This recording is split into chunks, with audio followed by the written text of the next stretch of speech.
Top 5 shootout. I am, of course, Viper Z, Liam Tame, and I'm joined tonight by Lane Everingham, who is going to take the reins tomorrow night in the Room 1 stream. How are you, Lane? I'm doing very well, Viper. How are you? I'm swell. I cannot wait to see these guys in action later tonight. This is going to be a brilliant session. Yeah, I think it's going to be Tokyo Expressway, this 5.65 kilometer, 15 turn racetrack. It's quite a tough circuit for the drivers to navigate due to the fact there are walls lining the circuit everywhere here. So qualifying is going to be very, very entertaining because drivers will be pushing right to the limit. But as they do that, they're going to be millimeters away from the barriers. And that's always entertaining to watch. Absolutely right, Lane. I couldn't have said it better myself. These guys will be pushing the absolute limits around here. We've seen some pretty quick lap times from these guys as well. Ursine at the moment leading the charge in the practice session with a 53.6. So a little bit shy of what we've seen, but still very, very quick considering the pressure these guys are under right now. Yeah, and these guys, they'll be using this practice session to full effect, getting into the rhythm of the racetrack, you know, finding the limits of their car and whatnot, getting ready for that one all-important lap. But the pressure will definitely come on them when the actual shootout starts. Having done a shootout myself around Dragon Trail, it is a nerve-wracking lap because it's the only opportunity you've got. If you make a mistake, that's it. Your entire lap is done. So, no, it should be absolutely fantastic. And I'm sure these boys will put on a bit of a show for us. And some of them as well have that shootout experience. Brits Lightning, who is going to be leading the charge tonight, he qualified 5th and will be the first one out. He was actually the very first man out in our Bathurst shootout only a couple of months ago as well. So pretty familiar position for Brits, and I think he's starting to get used to these. Yeah, he set a 53.8 in qualifying to get himself in. Just behind RPM, which will be the second driver out, setting a 53.810 compared to Brits with a 53.847. It is incredibly close between a lot of these guys in this shootout session.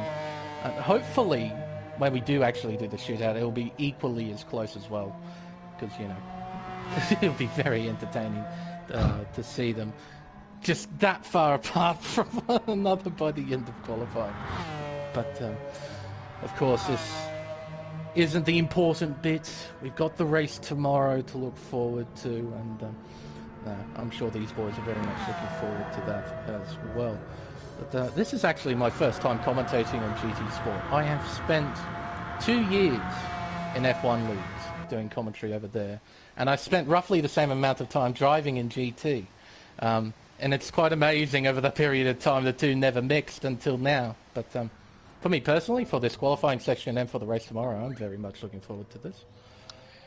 Yeah, and I'm sure these guys are as well. Like you said, we are resetting our track now, so these guys now all get relegated back into the depths of the Tokyo car park, which their garages are.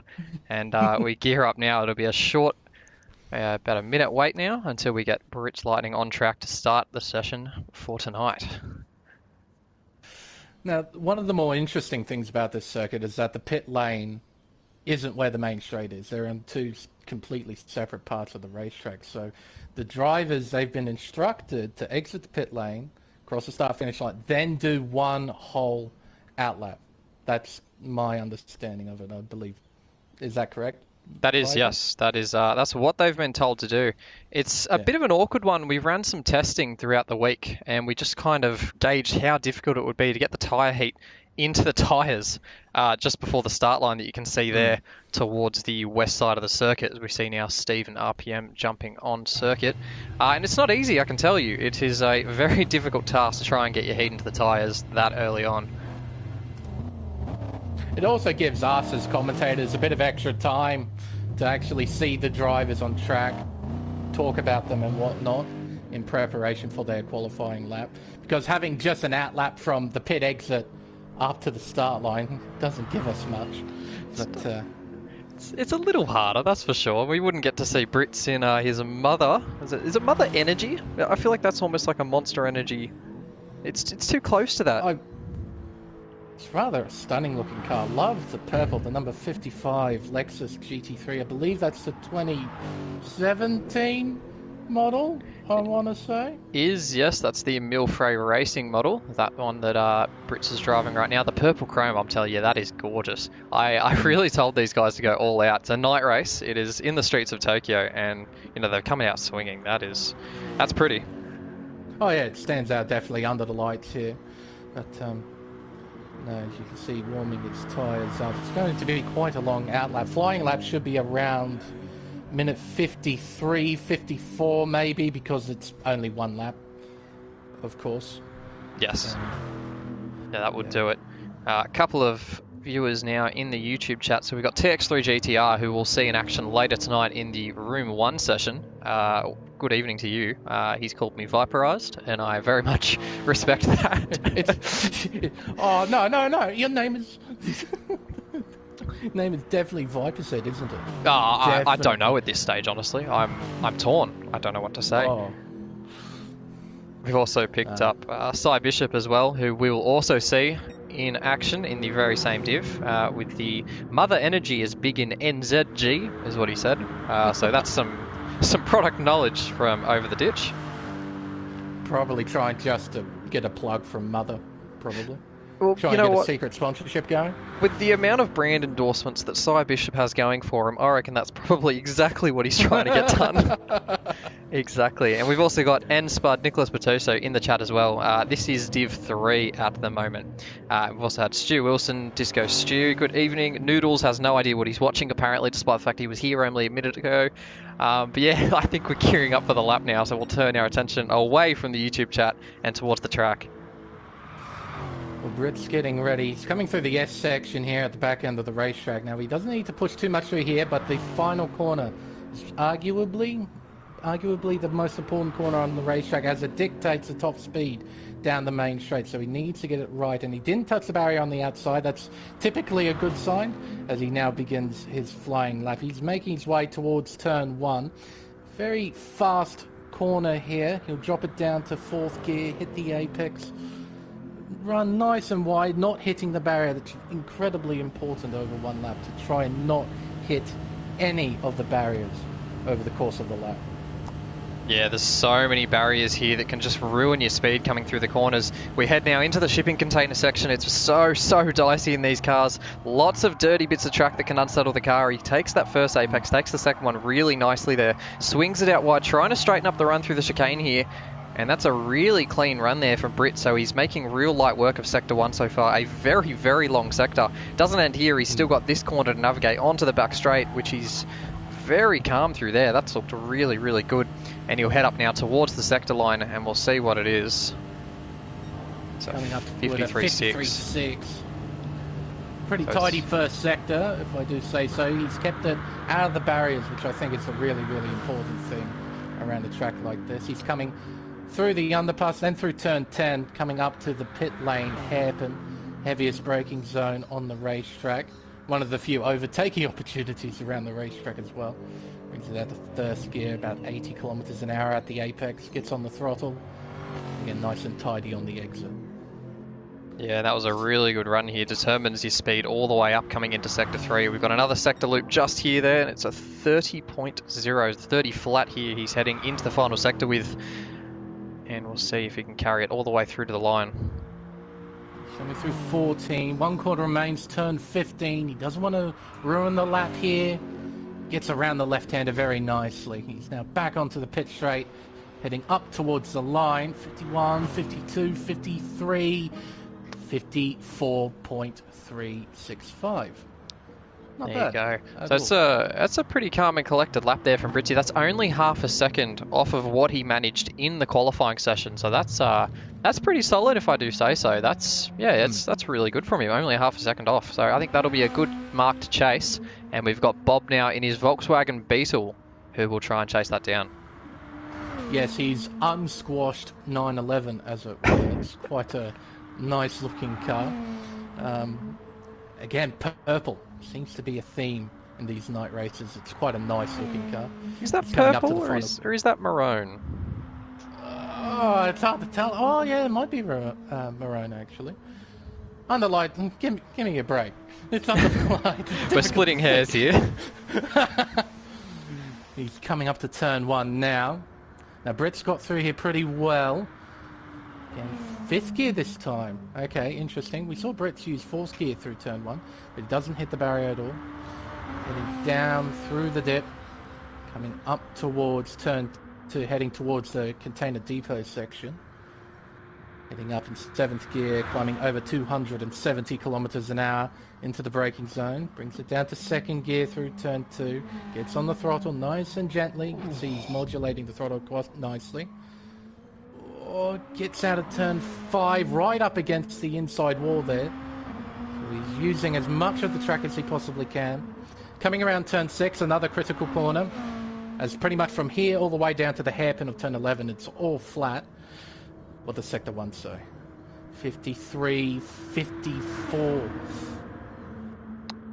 It's not quite good enough at the moment. He's just shy of what Britt's managed through Sector 1, but this is where the Beetle's been really good so far all week. Look at him, the speed climbing, 275 at the moment, going through the kink. That is rapid. That's nearly 10 Ks up on what we've seen in any other car in the other rooms. It'll be hard now. That was 279 going into the braking zone there. Bob's got this thing absolutely dialed for top speed at the moment. That might be where he finds his time. So this will be really dicey coming into the final sector here. Can he keep it in a straight line? Well, not only was the speed impressive, but also the braking. He absolutely pulled it up beautifully. Look at the apparently split there. purple, according to the split.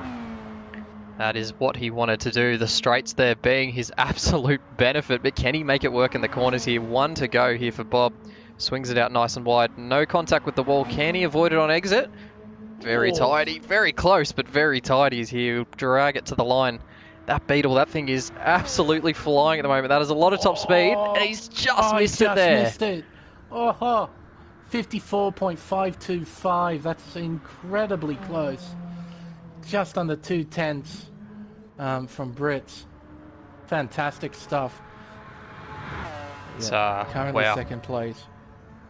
That's a very interesting way to set up the car too. You just saw the amount of speed he was carrying through all of the straights. Every part where you had to actually apply any bit of throttle, that Beetle was monstering the Lexus.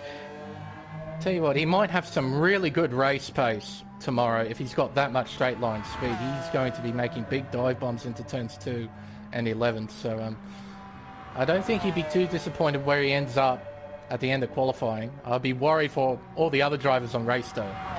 Absolutely, he's going to be right. quick.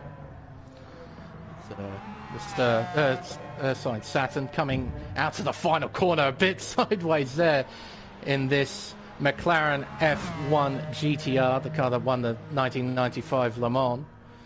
That's a beautiful sounding engine. I believe it's 6-litre V12. Don't quote me on that. I know it's a V12, that's for sure. And it's one of the most godly sounding engines, I think, in all of motorsport. Heading down through the dip towards the container depot section. It won't be the most godly. We'll be saving that until later on. I'm sure Viper knows what I'm alluding to.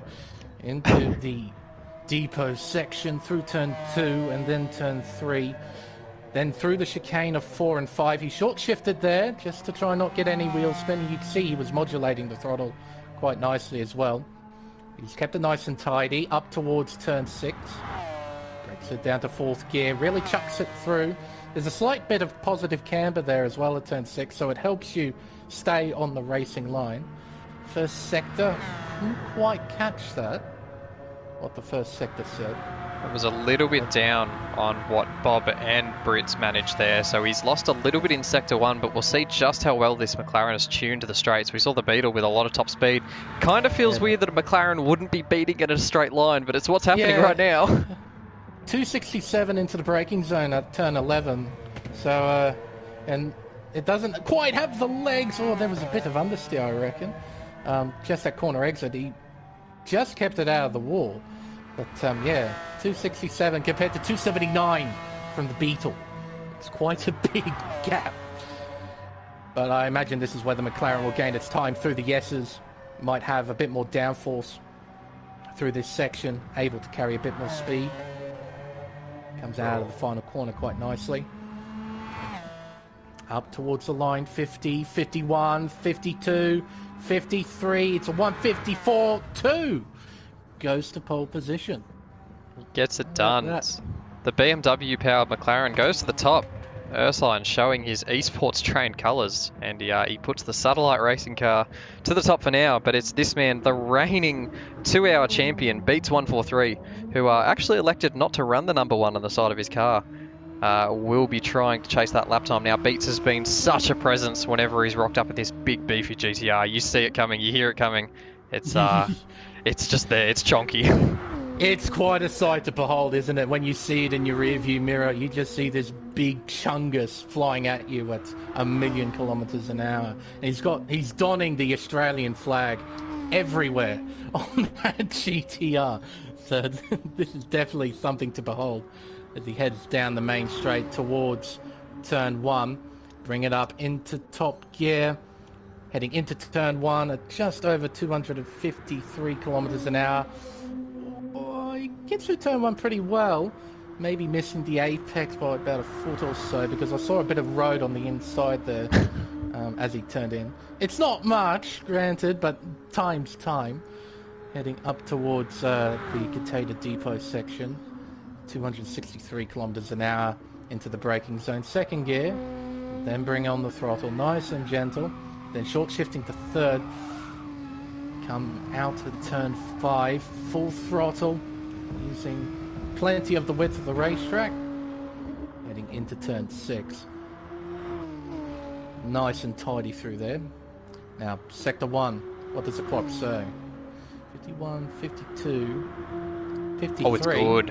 That's really good there from Beats. That's a straight good sector there.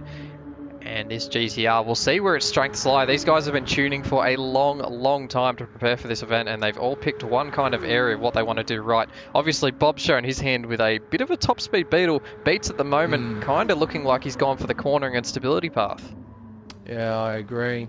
As he comes through the hairpin here at turn 11, look at that. No hint of oversteer whatsoever from that GTR. The GTR is rather famous for that. That oversteer on the exit when you apply on the throttle. And again, purple, this time to the middle sector. Now the final sector. He can't make a mistake through here. He's done a very nice lap.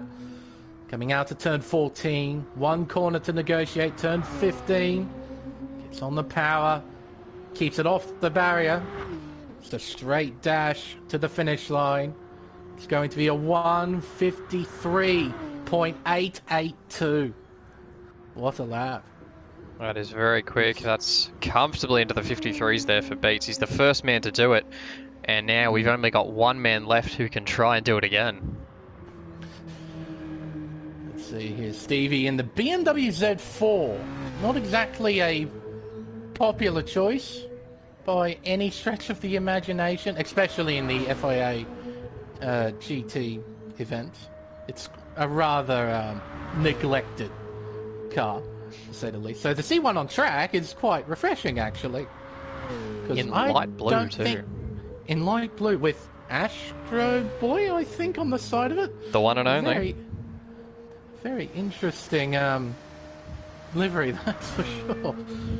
As he heads down the pit straight, crosses the line, he'll begin this final flying lap for the Room 3 drivers, the Division 3 drivers. Around turn 1, fairly similar line to what we saw from Beats just a lap prior. He's heading down through the dip where the overpass is at turn 6 and heading down towards the braking zone at turn 2. Entering in 263, 264, just under 265 I reckon, kilometers an hour into turn 2. Then through 3, coming up it's a chicane of turns 4 and 5 using the full width of the circuit. Nicely done through there from Steve. Now into turn 6. Nice and gentle. Applies full throttle just after the apex, so very nice, very tidy. Sector 1. It's not purple. You can see too that last time from Steve as well, a 55.6 on his outlap, so he was really pushing to get some, I guess, some temperature into the tyres, maybe some rust off of the wheel. He was just trying to make sure that he was rolling into it with as much speed as he could. Steve, who absolutely blew the Room 3 field away, did sorry, that's not a 29, that's a 52 in qualifying. 29? Holy yeah. moly. 52, the only man in room 3 in the 52s. He joined the room 1 guys with that one, so he's copped a bit of a bop nerf there, but we'll see how he goes with it. He's still rolling with the times. This is going to be really tight here. If he can bring it back in the final sector, this might just be on for Steve. He's coming through 13 and 14 now. He gets through that pretty tidily. 1 corner remains. Turn 15. Gets on the throttle as early as he dares. Keeps it off the barrier. It's now a flat-out dash to the finish line. This is going to be close. 51, 52, 153, 54 dead. Oh, that is very close. Just over a tenth of a second, and it's Beats 143 who grabs the pole position. The reigning champion. That? In the GTR. I'm sure Mr. Mahinderjim would be quite happy with that, I'm certain, if he's still watching. Godzilla on home soil. He will be very pleased. That is quite the lap. Very close shootout as well, actually. I think that's all cars within about half a second. So from it's 153.882 to a 154.525. So just over half a second. Impressive stuff there. And considering it was only one lap to set, it is very, very close to have just over half a second between all 5 drivers. But no, great effort from all 3, but congratulations to Beats. We'll be on pole position for the Division 3 drivers. We should be able to get Beats in the lobby here if he's remembered the briefing at all. And he has. We've got Beats. You got all your voice settings right, Beatsy, so we'll be able to hear you on stream.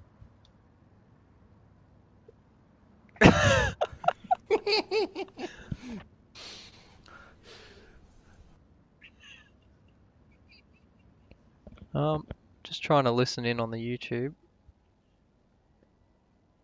No, you might need to tweak it. I think you'll need to tweak it. I can't hear you on the stream. You're on PS4, aren't you? You'll need to go to your party, and then party settings. Yep. And then allow your voice to be shared. Got it now? Yeah, and have it always allow. Yeah, we should have you now. Should I leave it like that all the time? Oh, probably, unless you think someone's tracking you. Oh yeah, no, it's cool. Yeah. Well done, mate. That was a cracker of a lap. Oh man, I was sweating and the hands were sticky. I was so nervous. I knew it was possible. I just didn't know if I could do it tonight. That was all. Yeah, but how's it looking for the race tomorrow on Sunday? Yeah, look, I think okay. There's a few sleepers in our room that haven't qualified. I still assume they're racing, but yeah, it's okay. I think I've got sort of try and handle and lead a little bit towards relying on a bit of slipstream. Done a fair bit of testing, so we already know that 4 or 5 of us or 6 of us in a room at once, over a period of an hour at least, you can do an hour's race and all be right near each other. So it'll be a great. Saw that in race. quali. We saw that here, like over just one lap, having just over half a second separating you 5 guys. That's pretty good. No. Now, Viper, you don't have to use the same setup between qualifying and the race, is there? There's no such thing as a Parc Ferme rule. No, absolutely not, and it would be an absolute pain in the arse to police if there was. So these guys have got free reign to tweak their setups however they want. And I think leading into that, is there anything that you planned on doing before the race, Beatsy? Not that I want you to give away your secrets or anything, but... Well, I got 2 setups. I'm just undecided as to which one I'll use. So fair enough. The setup I'm thinking of using, as I said, it allows for me to maximise my speed without blowing my gearbox up pretty much in the slipstream. So I'll just think on that. One's easier to drive than the other one, and it's only gearing really, so the setups won't really change. But yeah, looking forward to it. I think it's going to be a cracker. It's there's so many variables that we've learnt while we've sort of been testing for this. That if someone in front of you hits a wall, it's as bad as you hitting a wall yourself because you can't get past them and it slows everybody up. So there's a million things that'll happen, and I'm sure they will. But yeah, certainly looking forward to it. I'm just stoked that I was able to get on pole. One better than Bathurst, so that's good.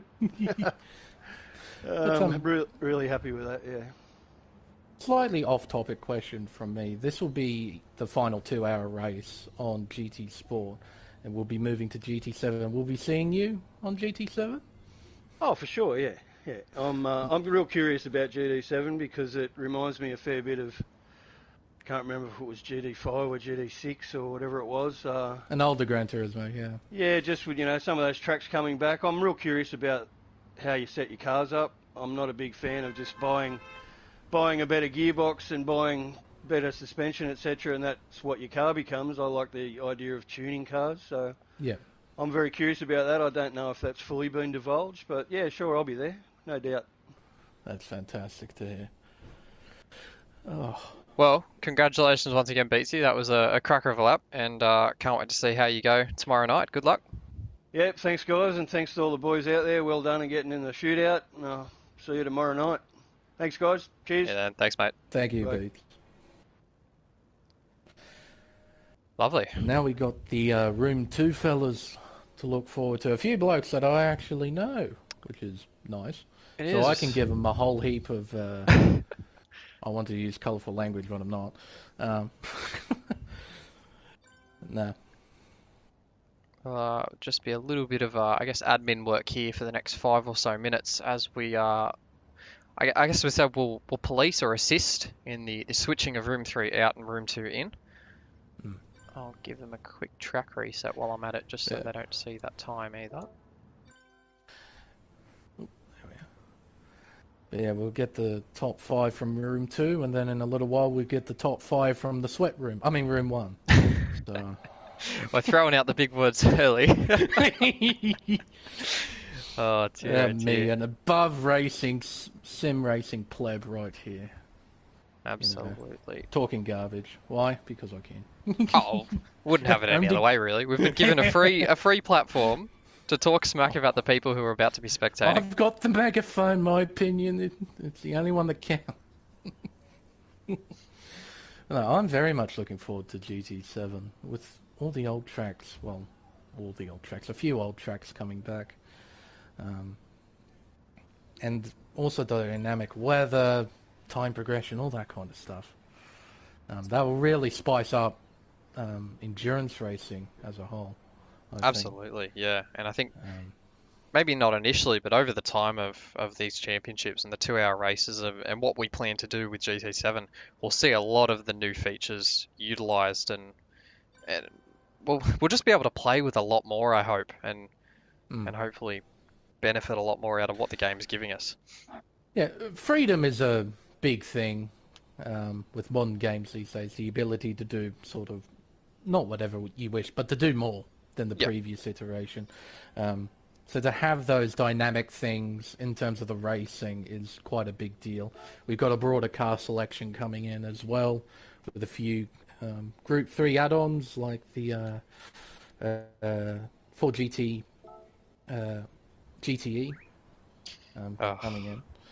The new Audi R8, I'm pretty certain, is a new one. The new Audi R8 GT3, or newer, I should say. So we got some new toys to play with as well.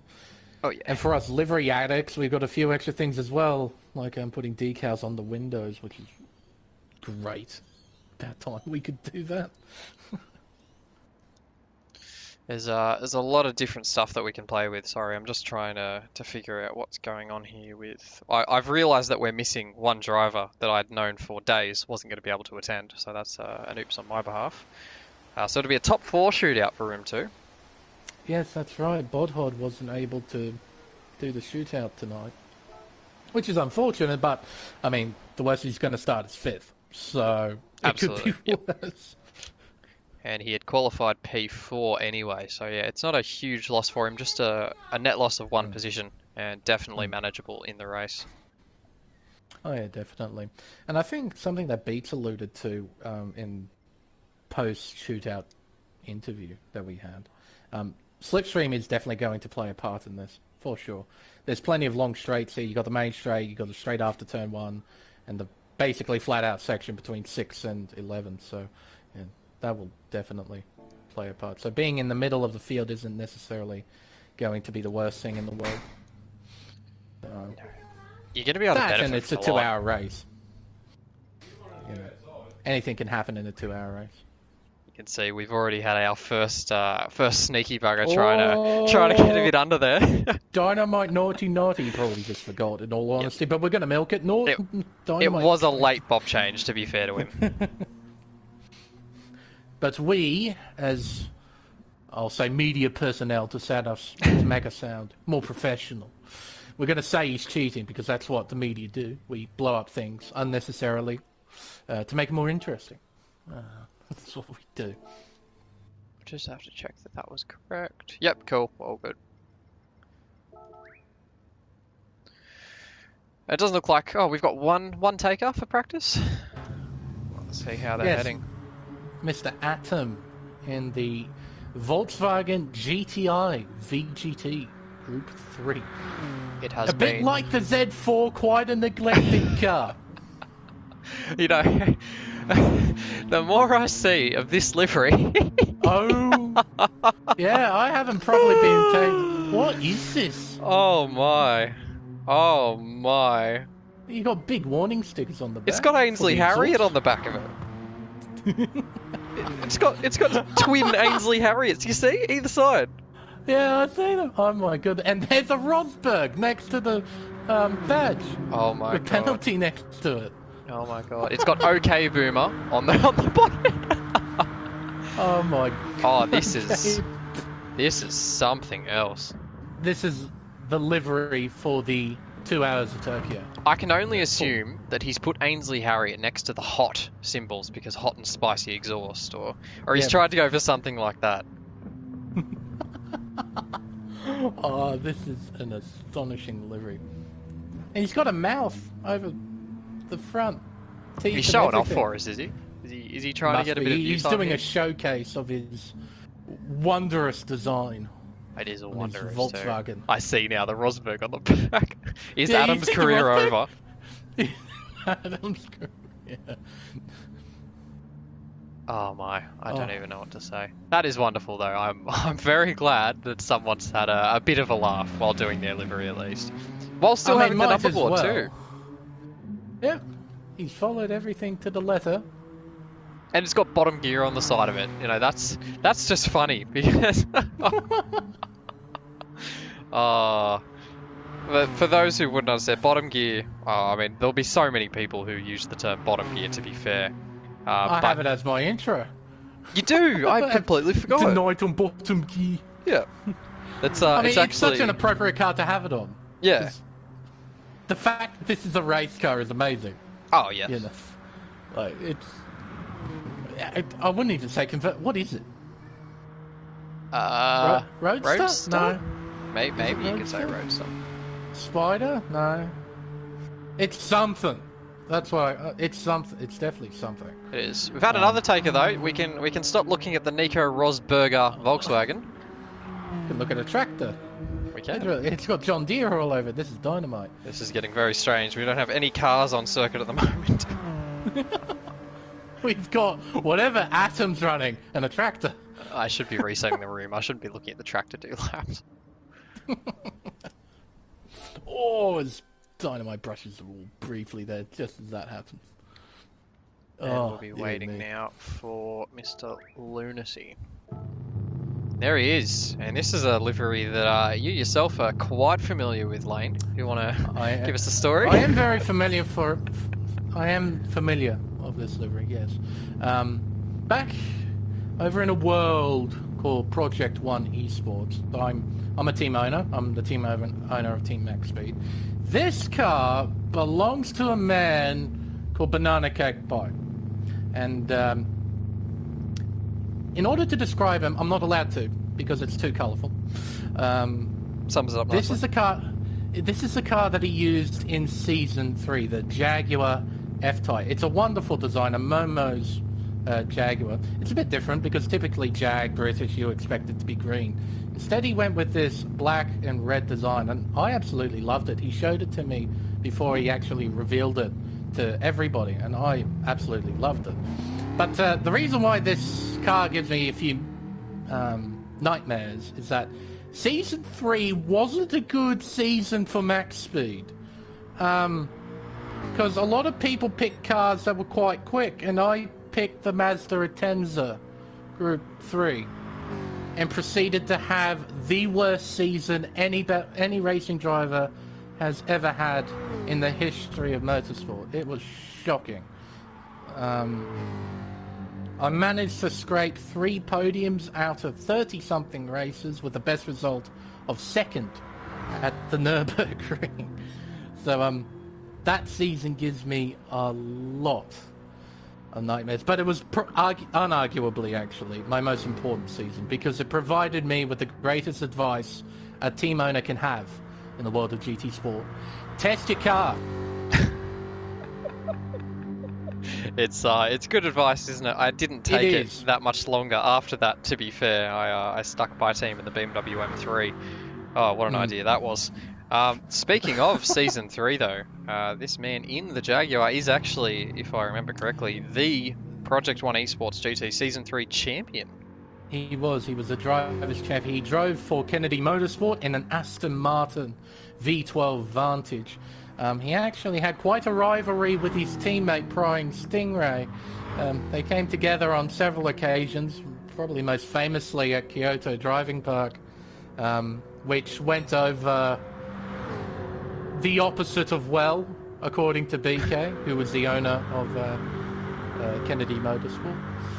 But yes, Lunacy is, from my experiences as a driver, definitely one of the more gifted drivers I've met. He's very quick, everywhere.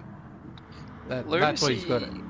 I think one of his absolute standout perks is his ability to hop in any given car and be quick in it almost immediately. Yeah. He may not be absolutely pushing it for world records, but he's on the pace. He can fight almost anyone in any car, and you give him no time to warm up, and that's brilliant about what he does. And that's why he was actually one of the last guys to sign up for Bathurst. I think he's been racing this for about 3 days now, and we see him in the top 5 shootout. Yeah, it's incredibly remarkable how much talent he actually has of just hopping in something and being quick. But we'll see how he fares on this shootout lap as he begins it. Down the main straight, heading towards turn 1, brings it up to top gear, heads into turn 1, just under 253, I think, kilometers an hour. Very nice, very tidy through there, keeping it right up against the barrier on the exit. Down through the dip, heading towards the container depot. Up and over the crest. Hitting 263 into the braking zone of turn 2. Keeps it in 3rd gear. Interesting. A lot of the drivers I've seen, they bring it down to 2nd. He keeps it in 3rd, using the full width of the racetrack as track limits are turned off. Thank goodness for that.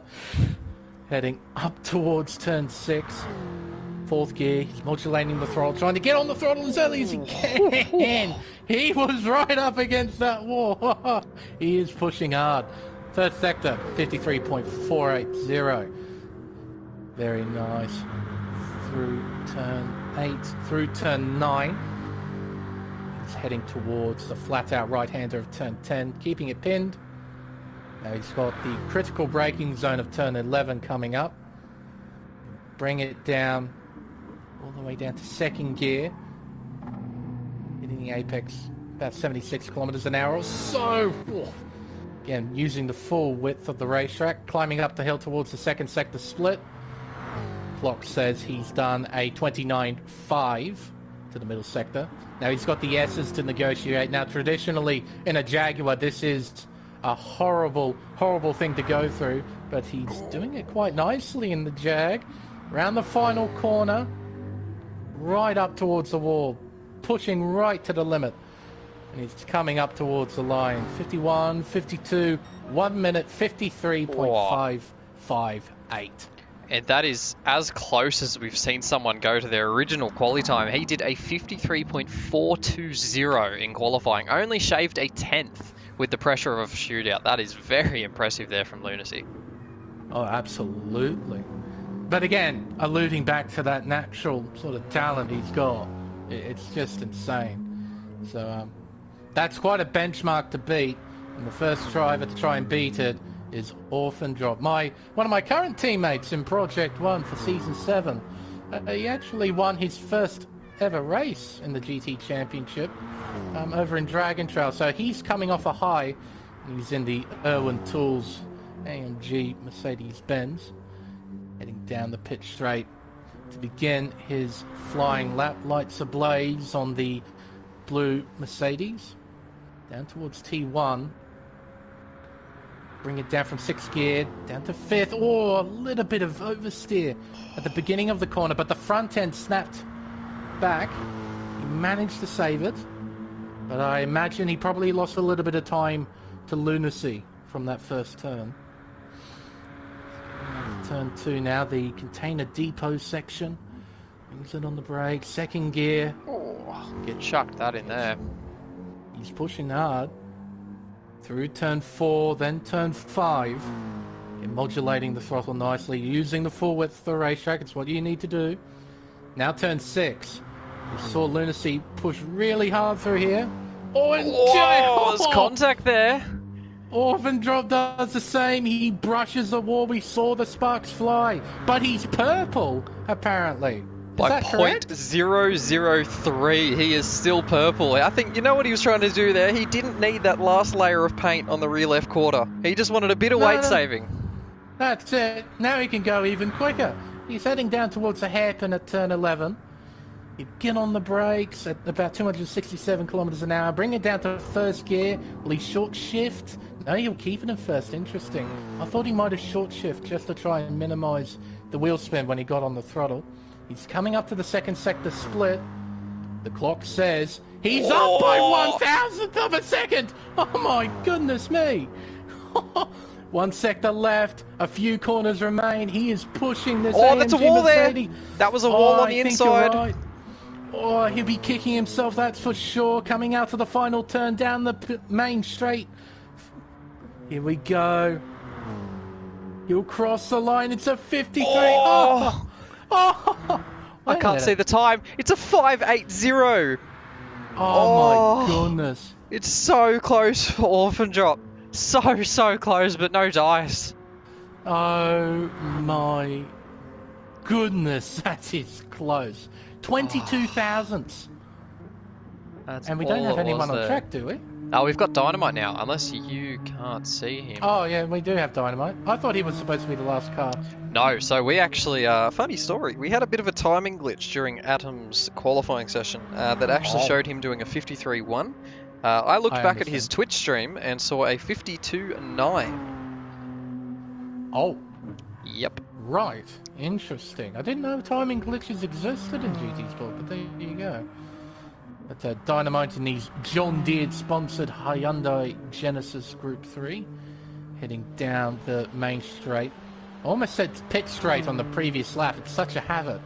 But it's the main straight. Pit straight is on the opposite end of the circuit. Heading up towards turn 1. Brings it down to 4th gear. Hugging the inside. Using the full width of the racetrack without brushing the wall. They're doing a nice job. Down through the dip. Beneath the overpass at turn 6. Really revving the Hyundai out there. Climbing up the hill. Over the crest. Now into turns 2 and 3. Gets on the brake. 2nd gear. Nice and steady. Keeping that car nice and straight. Not getting any oversteer. Oh, I spoke too soon. At the moment I said it, he found some oversteer, but he managed to correct it. Heading around turn 6. Hugging the inside line. Up towards the 1st sector split. The clock says for Dynamite, he's up. He's up by 0.4 of a second. Is that correct? That is absolutely correct. The chaos is somehow paying off here. Dynamite on a screamer of a Sector 1. What else has he got to give us? 0.4 in Sector 1. Has he got more in the tank here? That's a monstrous 1st sector. Here we go, heading into the hairpin. At turn 11, 1st gear, you can see the blue flame shoot out of the exhaust there as he comes out of turn 11, climbing up the ramp towards Sector 2. What does the timer say? Crosses it. He's lost a little bit of time, but he's still up by quite a bit, just over 3.5 tenths. Coming through turn 13, then 14. Now the final corner, turn 15. This is a monster lap here. Comes out of that beautifully. What a great lap here from Dynamite. He's going to jump up to first place here. He crosses the line a 1 minute 53.276. That's a strong lap from Dynamite. We were saying before when Lunacy went only a tenth and a bit slower than his qualifying lap, how good that was.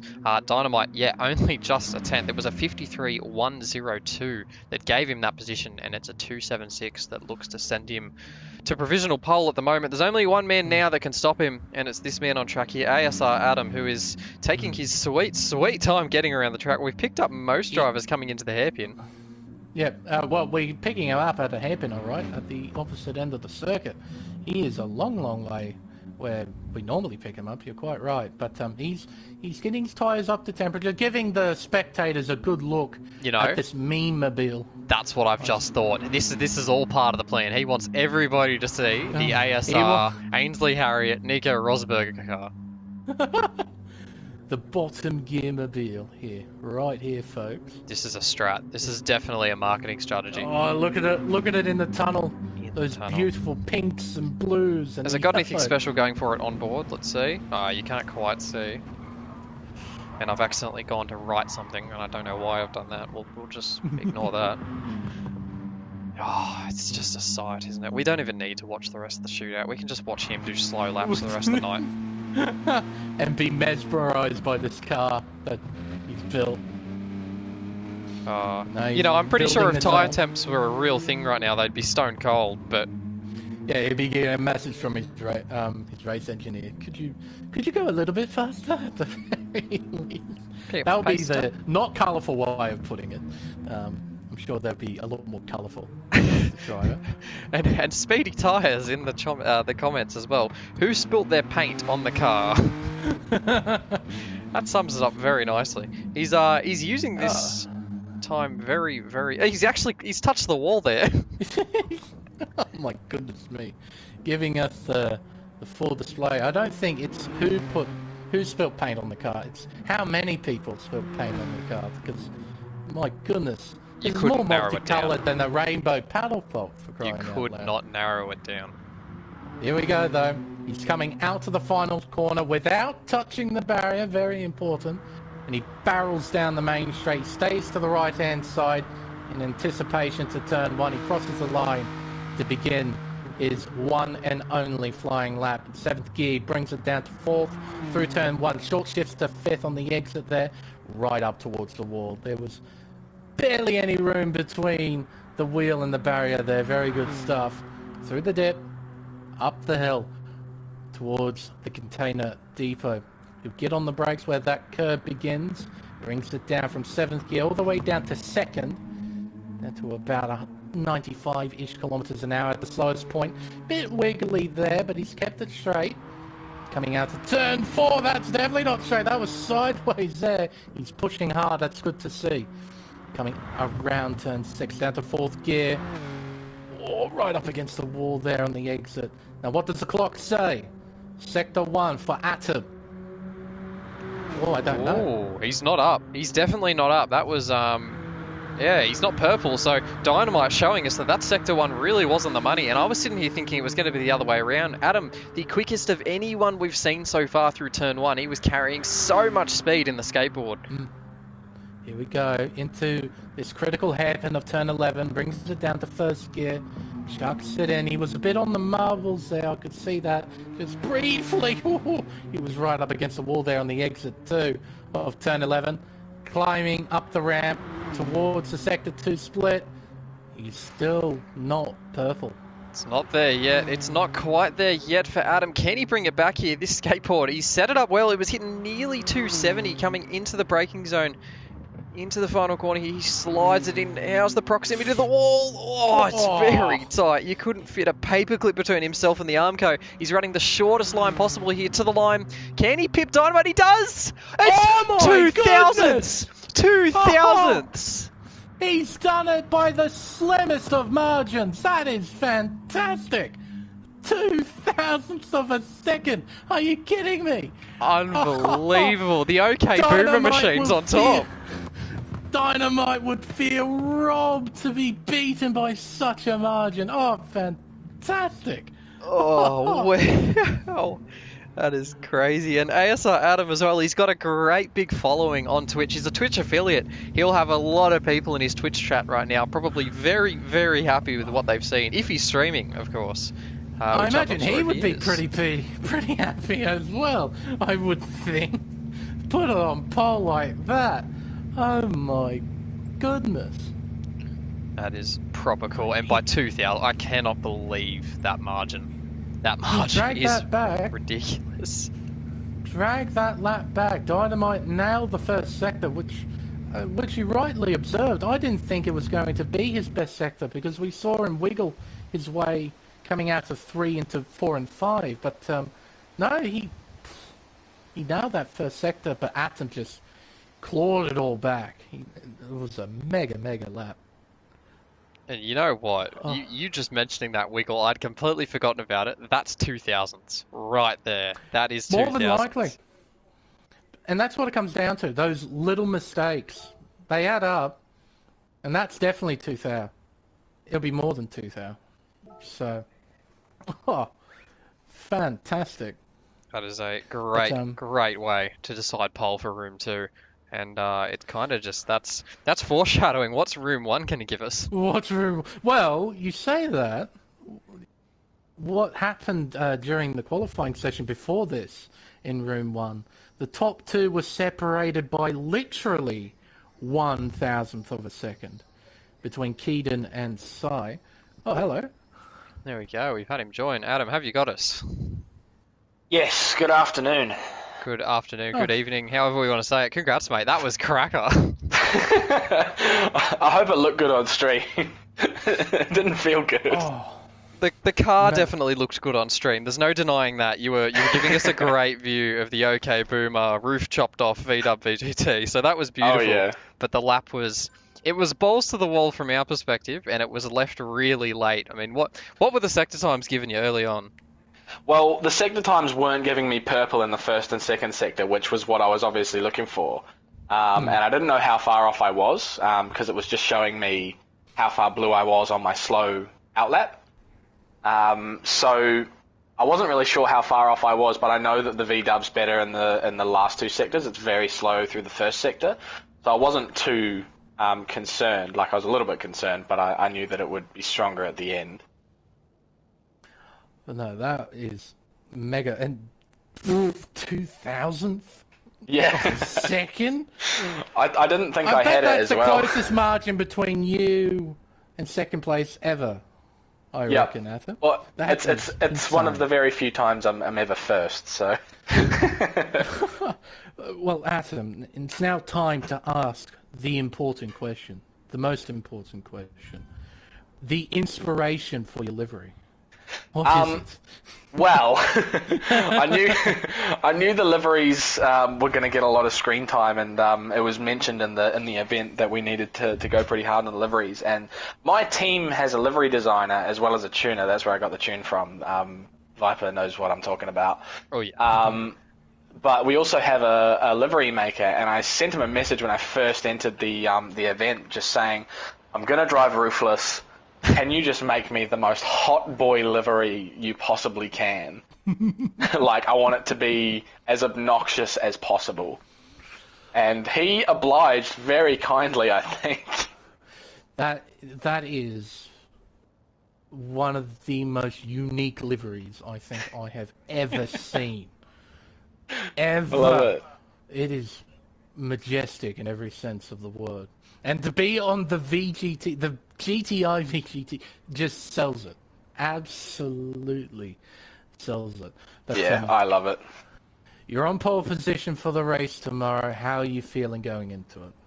The car's a real handful, so I'm not going in with a whole lot of confidence. Pole I'm happy with, but the race is going to be, a whole different ball game. I think my car, compromised safety in favour of going faster. So yeah, it's going to be hard to control tomorrow. So I've just got to kind of keep it off the walls and keep it pointing the right way, and hopefully that'll take me to somewhere in the podium. The promised land, as it's sometimes known. Yeah.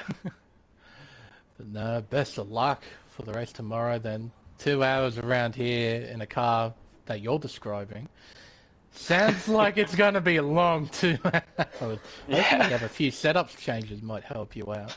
Yeah, it might do, but I don't want to sacrifice too much pace because that's all this car's really got going for it. Fair enough. Well, I suppose looks as well. Fair enough. Well, mate, I guess we'll let you go there. That was a great way to lead into Room 1 now with a stunning Room 2 pole. Wish you luck for tomorrow, and I just wished you best of luck. But yeah, all good, mate. Good luck, and thanks for dropping guys. Have a good call. Thanks, mate. Appreciate it. Right. It's just the effect the livery had on me. I ended up stuttering, and I'm just thinking, okay, Boomer, Nico Rosberg, Ainsley. No, I can't do it. It's Nico. Oh, God. And the colour scheme, it's hypnotic. Oh, that's one way to put it. Hypnotic, psychotic, sociopathic. You could throw a couple words in. Here they go. They'll go flooding in. There'll be a couple of minutes of warm-up here for the Room 1 boys. And this is when it gets serious. This is when you get some of the guys who... I'm not talking they're really good in Race on Oz. I'm not talking they're really good in Australia. These are some of the guys who've taken it to guys all around the world. We've got some FIA world champions in here. Like, there are some serious hot contenders. And some FIA champions that are not in here as well. Amazing Hour. Absolutely right, yeah. Amazing Hour was a bit of an interesting omission, yeah. I hope he's watching now. He's going to spray you for that one. Mate, I've known Amazing Hour since before he raced GT, so I've been commentating races with him on F1 leagues, and he dominated them as well. Made some rivalries along the way. If he is watching, he knows what I'm alluding to. But no, Amazing Hour, he's been a cut above in the Nations Cup. But yeah, some of the quality guys in here, you've got obviously Cy Bishop, you've got Mahinder, Noodle, oh good, and Keaton, who actually put the car on pole in qualifying, isn't here. So we've got another top 4 shootout. And of course, we have that man who just got no facts. Oh my God. He had to do it. He had to, didn't he? He had to. I mean, he's Serbian. He loves Novak. Yeah, you don't expect anything less from Ridwan. Always gonna happen. But Mr. Hamza will be the first driver out on track in the M6 BMW, the Walkenhorst BMW. Why is the Walkenhorst picked over the M-Power one? It's always a Walkenhorst. I couldn't tell you, to be honest. It's picked everywhere as well. It's not like it's ignore my interest. It's not like it's a strange occurrence. Like, even in the FIA championships, it's the Walkenhorst. It's the Walkenhorst. It's not the basic M-Power livery model M6. It's always that Walkenhorst entry that Mr. Hido Turismo himself drove. That, as you informed me, Viper, Sai is good friends with Mr. Hido Turismo. He is. There's a couple benefits to running in the FIA World Tours, and one of them is getting to know the people who make the game as good as it is. So Sai's a very lucky bugger being, I wouldn't say close personal friends, but I'm not saying it either. But he's got him on Facebook. He wished him a happy birthday not long ago, did Sai? So he's close enough to do that. He spoke to me about that, yeah. Unbelievable. And he responded, the great man himself. And he actually said his name too. He said, "Thank you, Simon." And I just thought that was amazing. Unbelievable. God himself has spoken to Cy Bishop. God himself. That's a big deal for anybody. No. But yeah, these 4 are very, very high quality drivers, so I'm very much looking forward to how hard these fellas push. Now, of course, with the Bob, they won't be showing the times that, demonstrate their pace as such, but because they are literally seconds a lap quicker than a lot of people within their respective regions. So, but this should be quite interesting to see. As Ridwan is doing a lot of something. There's something going on there, that's for sure. I can't describe it as anything else, to be honest, because I just don't know. And I've just caught on to Noodles here. Let's just sit and listen for a second as this thing comes through the tunnel. Hello.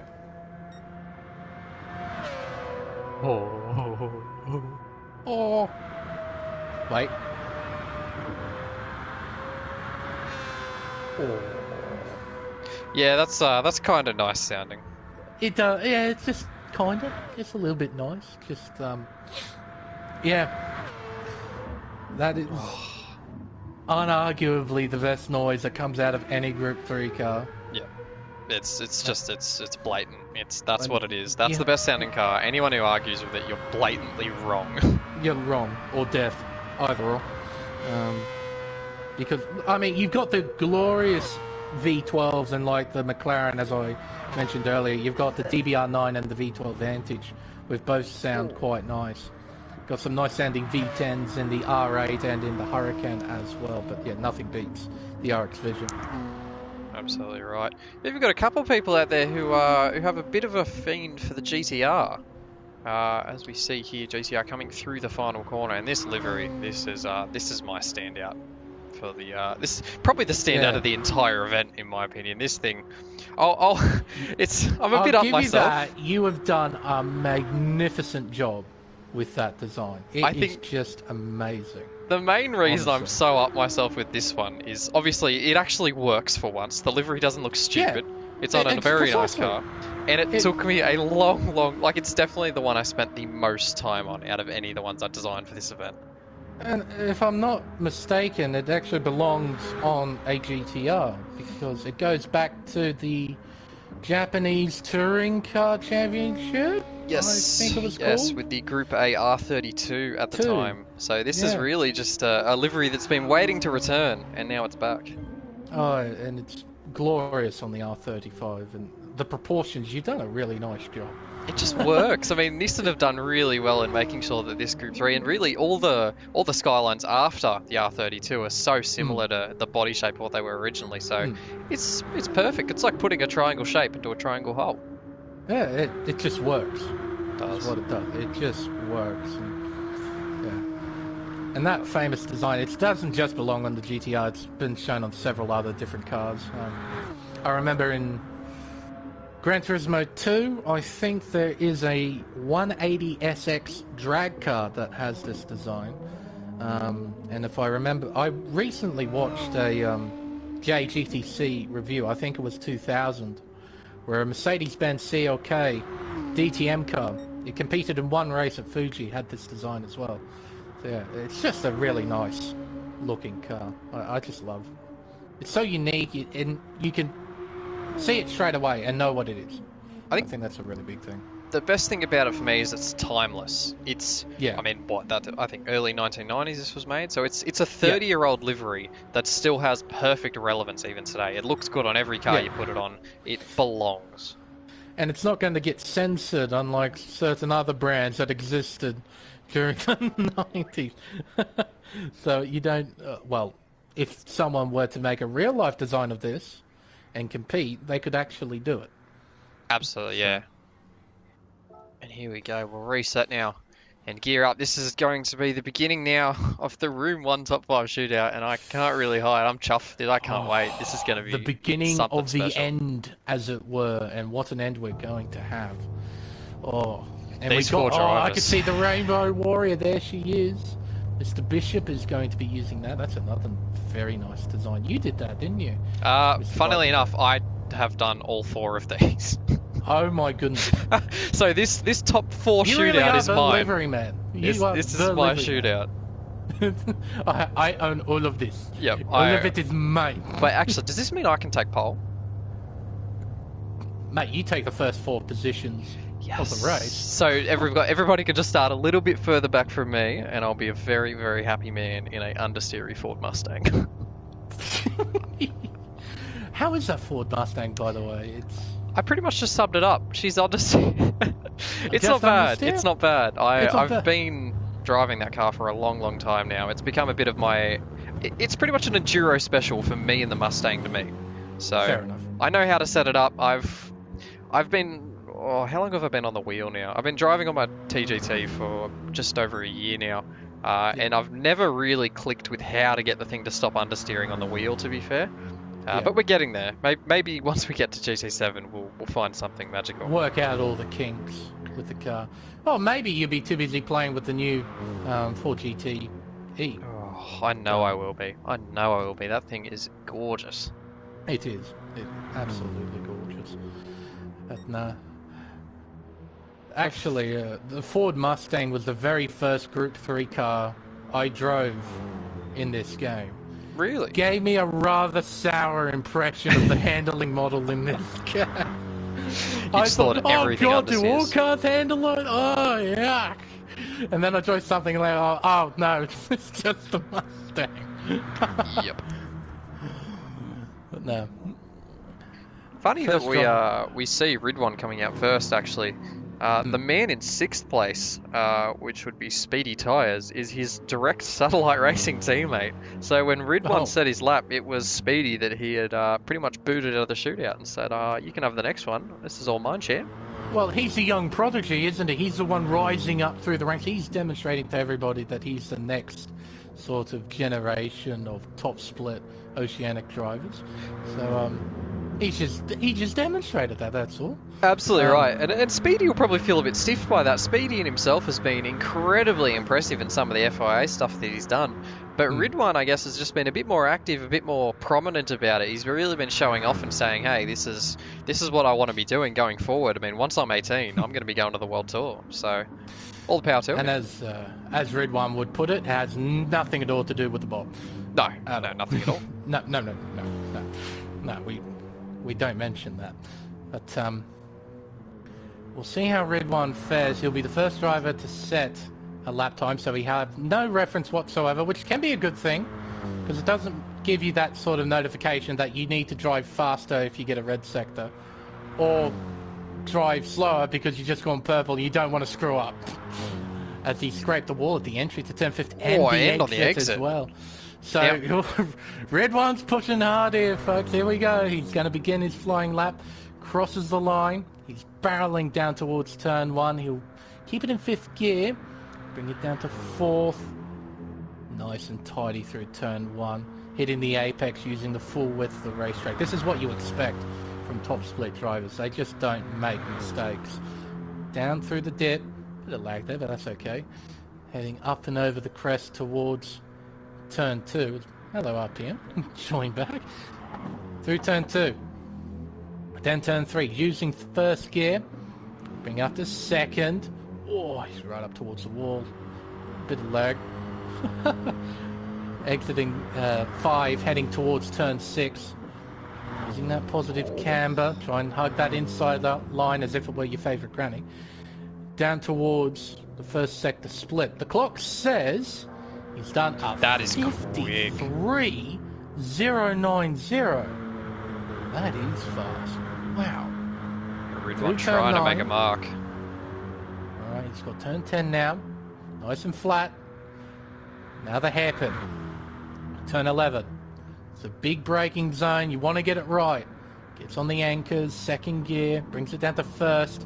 Look at that, not touching the inside curve, but hitting the apex. He was very sideways at the exit there. Getting on the throttle, back end stepping out. Middle sector, 29.244. Coming through 12, then through 13, through 14. Now the final corner, turn 15. Can he keep it out of the barriers? Seems that he can. He's going to be nice and narrow here, up towards the line. The clock says Ridwan has done a 1:53 flat. That's the benchmark. Good start there for Ridwan, the satellite racing driver, the sole satellite driver to have made the Room 1 shootout. Of course, we did see one in the Room 3 shootout in the way of Ursine and his McLaren. But that is a good benchmark. You know, I've got to say early on, I think 52s is going to be where you need to be for any chance at pole. But a 53 flat is definitely nothing to turn your nose up at. Well, the fastest time, if memory serves me right, for qualifying was a 1:52.602, and that was set by Keaton, if I remember. So, yeah, I think you're absolutely right. Viper. They need to be in the 52s, but that's a solid benchmark. At the very least, a 53 flat, pretty much 53 on the dot. As Mr. Mahinderjit here is about to begin his flying lap. Down the main straightaway, across the start line. He'll begin his one and only flying lap in this glorious HKS Nissan GTR.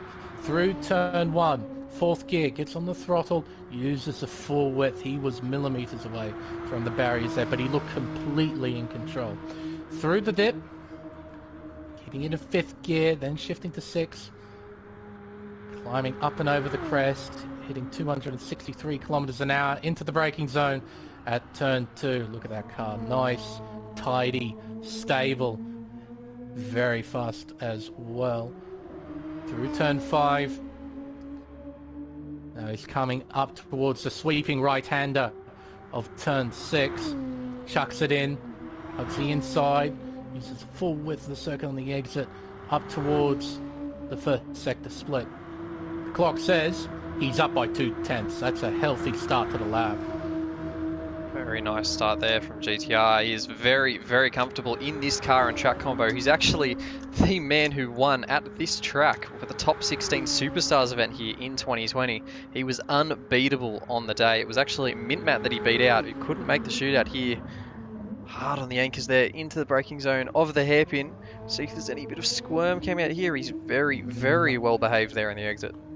That is fantastic right there. Car was nice and straight, no hint of oversteer whatsoever. And the clock, well, Red One has found a little bit of time back. How about that? One sector remains for Mr. Mahinderjit.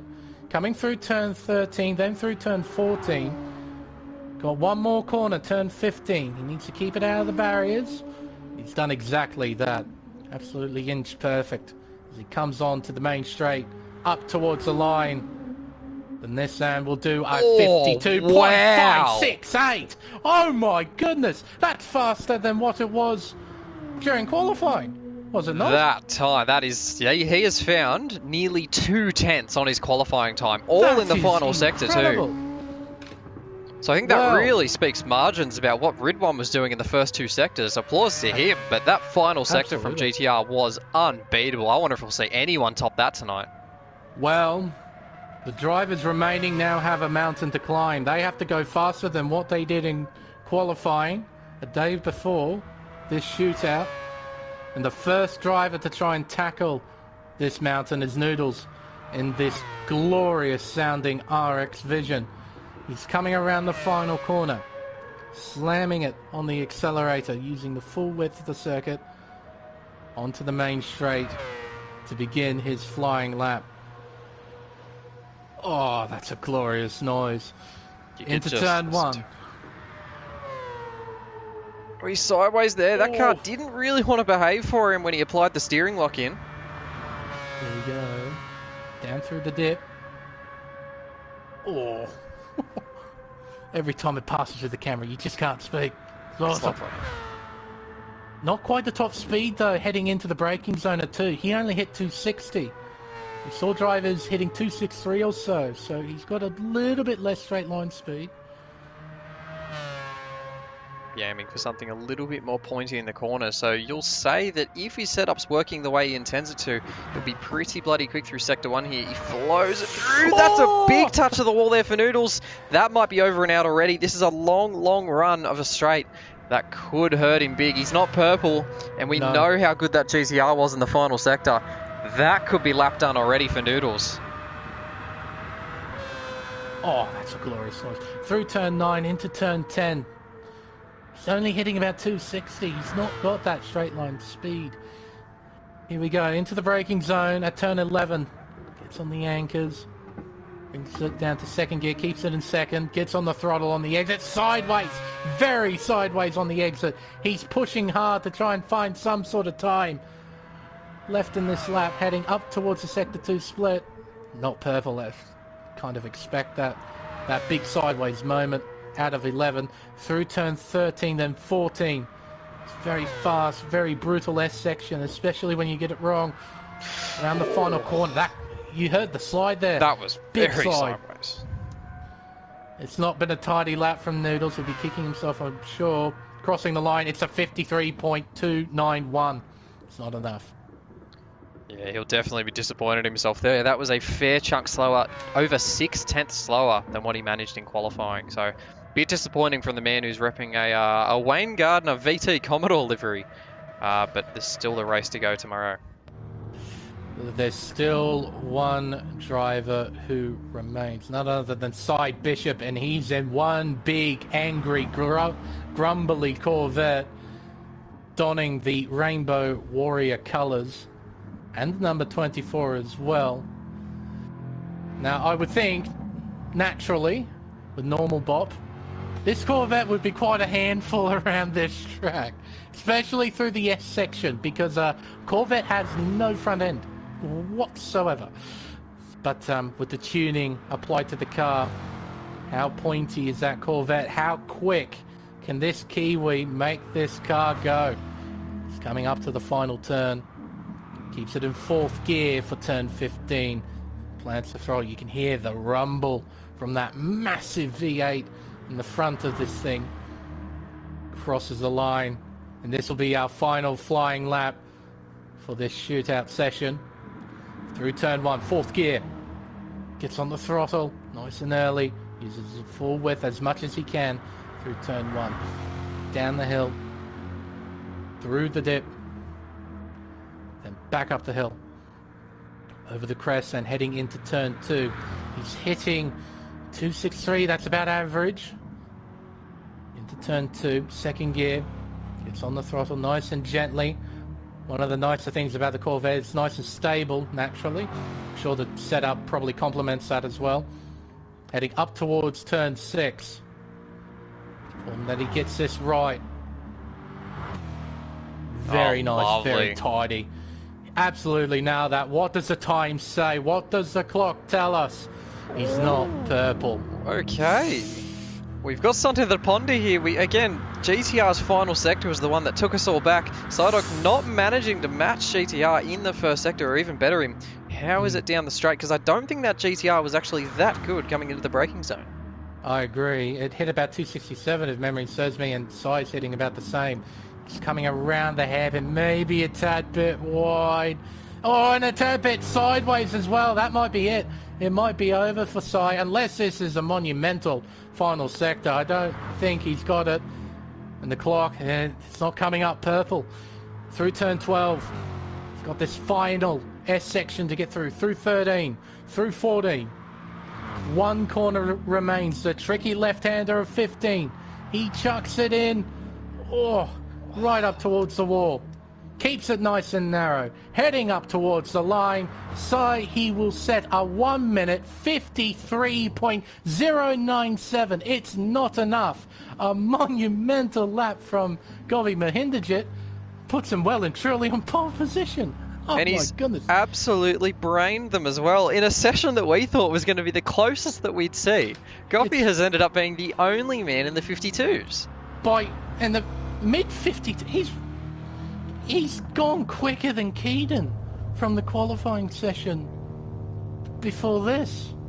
He's just set the fastest lap we've seen or recorded. That is unbelievable as well. And that was done on one lap. Just one. I mean, you mentioned, Viper, that he is quite a master of this circuit. I think this well and truly proves that. That is an awesome lap. That is, and it is, yeah. Gopi Mahindajit, I mean, round of applause to him. I mean, that is the quickest lap that we've seen around here. And pole position overall and for room 1 in that big beefy GTR. We'll bring him in. Guess what? The man who was starting alongside him is Ridwan. It is, isn't it? Ridwan is coming in from 5th place in the shootout to start on the front row. He wasn't expecting... He was happy with 4th because Keaton wasn't running. But Ridwan will start from P2. There we go. The man who has somehow pulled a 0.5 from absolutely nowhere, mate. That was unbelievable. Well done. Decent. Decent lap, yeah. Decent. Yeah. He just set the fastest lap we've recorded so far. Yeah. I'd say it was decent. I'd say it was pretty decent. Don't you think, Viper? I could say so, yeah. I think the most shocking thing for me personally is that, I mean, we all knew that there was a couple cars that hadn't really reached their benchmark yet. The GTR obviously being one of them. I think the RX Vision definitely had a bit more in it. The Corvette, there were just a couple cars here and there that definitely had 5s in them, maybe even a 4 on some fluke ridiculous lap. But for no one to even be able to touch into that territory and for them all to be stuck in the 53s, it's really strange just to see one car absolutely blow the rest out of the water. And it's full props to you for getting it right when it mattered.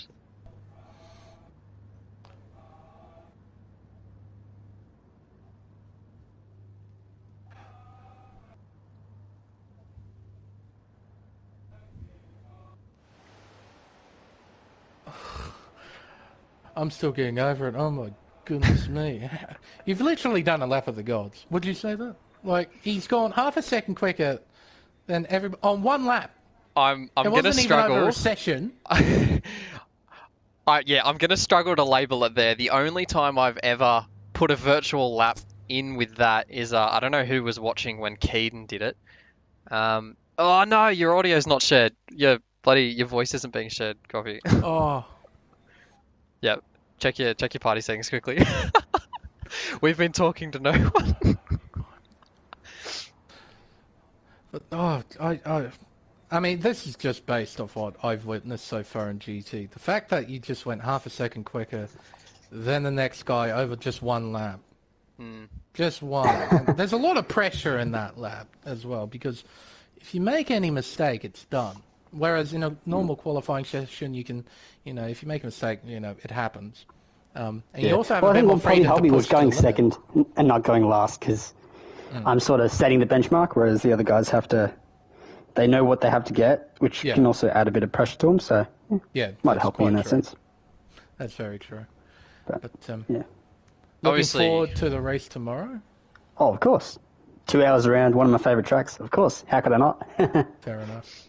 I was about to make the point, actually. I mean, obviously, you've got that past experience of that bloody Top 16 Superstars race. Oh, what a race that was. We remember lap 1 at the hairpin. RaceOnOz with the big Hail Mary actually sent me out of the top 5 with that move. As I watched Matt, everybody disappear up ahead. Watching the podcast. I remember too, because Jimmy Broadbent of all people sat there and wondered how I'd got a penalty and thought I must have done something wrong, when it was really RaceOnOz spearing into my rear quarter. No, it's definitely your fault. There was a couple of cars spearing off. No doubt. At the hairpin there. But do you think that helps? So it's your fault. What was that, sorry? Do you think it helps the experience of having some past achievement on this track and it being one of your favourite tracks? Oh, I would hope so. I think it does, personally. I reckon it gives that bit of hope, like, oh, I've gone well here in the past, so no reason why I can't do it again, type of thing. But I mean, going well in a top 16 race doesn't necessarily mean you'll go well in a 2-hour endurance race with tuning. So more things to consider. But yeah, definitely gives hope. There's always a lot of different variables, and obviously you've stepped in with a couple of your old sparring partners in this one. We haven't seen you in a 2-hour before, but you've jumped in. I mean, you've got myself, Risky Noodles, Jono, Keaton, Matt, Simon, Ranger. There's a lot of guys who you've been used to bumping panels with throughout the FIA seasons. Is there anyone in particular that you really want to give it to or have a bit of a tussle with? Oh, I'd say Simon because he's Kiwi, but you always want to give it to the All Blacks, but I don't know. Like, there's quite a few that I haven't raced in a while as well. So, I haven't raced Matt and Keaton for ages, so it'd be good to race with them. But yeah, I wouldn't be able to put it down to one person, that's for sure. But yeah, definitely looking forward to it. And out of 10, how much do you like Viper's livery that he's given you?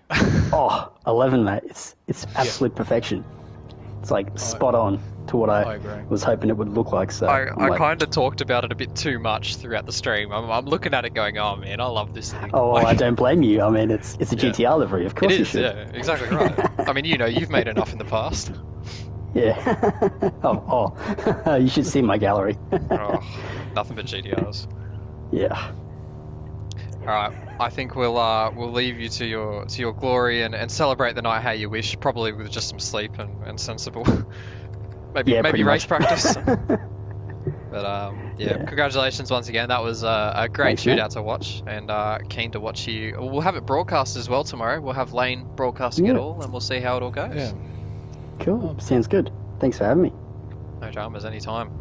Best of luck tomorrow. Thanks, mate. Well, that was a nice night. It was, wasn't it? Yeah, I think it was it was a bit of an unexpected ending. I don't think anybody expected Goppy to brain them by half a second, but Yeah, it's how the cookie crumbles. Yeah, and Red One starting on the front row for Room 1. I don't think anybody expected that as well. No, That and benchmark lap turned out to be a half-decent benchmark lap. Oh, yeah. Position was. well, we said I can't believe I have to eat my words there. We said it so early on that you've got to be in the 52s to have a chance at pole, and then he parks it on the front row of the grid with a 53. 53 flat, yeah. It's There you just go. like, I guess with noodles inside, maybe they just couldn't hook it together like they did back in qualifying, and that does happen. Look, you got one lap. That's all you got. That's so if it, you make yeah. a mistake, it's it. So and of course it's only qualifying. We got the race itself tomorrow, so essentially this is just bragging rights. And there's a whole heap of different dynamics that the drivers have to worry about during the race. Probably the biggest things are slipstream and the extra weight in the car with the fuel. Probably not so much tyre wear, but the extra fuel will probably chuck a few people about. But fantastic night, and to see all three divisions as well, really chucking it around. Quite a tough little. I say little, it's 5.6 kilometres. It's quite a tough circuit. It's been quite satisfying. No, I'm looking forward to tomorrow's race. You and me both. It'll be nice to trade the. Well, when I say microphone, I'm going to have it on anyway throughout the race. But I'll trade the comms box for a cockpit tomorrow night, and I'll try give these stupidly quick blokes a run for their money if I can. So before we close it off tonight, I did just want to say on behalf of everybody who's watching and all of the guys at RaceOnOz, thank you so much, Lane, for picking up the stream for this weekend and really showing off like the top caliber of guys we've got here. And hopefully the racing that we will display, it does mean a lot for you to take your time out to do it. Oh, that's absolutely fine. That is absolutely fine. Fortunately, I'm in a break with the F1 leagues. Everybody sort of stopped, so I've been doing nothing for a little while. So to do my first race on GT Sport as a commentator with such a well-respected league as well, with such high-quality drivers, it's quite an honour. So no, I should be thanking you for the privilege of commentating this. But no, I'll be very, very much looking forward to it because we've got some really, really top quality drivers in there. And they're going to be racing against each other for 2 hours. So, no, it's going to be good. What more could you ask for? Well, we've got race start tomorrow night at 7:30 p.m. Australian Daylight Time. So set your alarms, set your notifications, however you want to keep up to it. It'll be on your YouTube, I believe, won't it be, Lane? More than likely, yes. Yep, so I'll make sure I share that one around through the Discords, Facebook, so wherever anybody wants to check in on it, that'll be all there. I think that'll close us out. Thank you, everybody. That was tops, to say the least. And we shall see you all. I will see you all probably in GT7 for the next 2 hour. Lane? Well, I'll be seeing everybody tomorrow night for the race. And no, I'm, like I said, definitely looking forward to this one. I can't wait to actually get some experience in with this game as a commentator. Going to be awesome. All right, thank you everybody once again, and enjoy your evenings, and congrats again to everybody that made the shootout and our pole sitters. Good night and good night.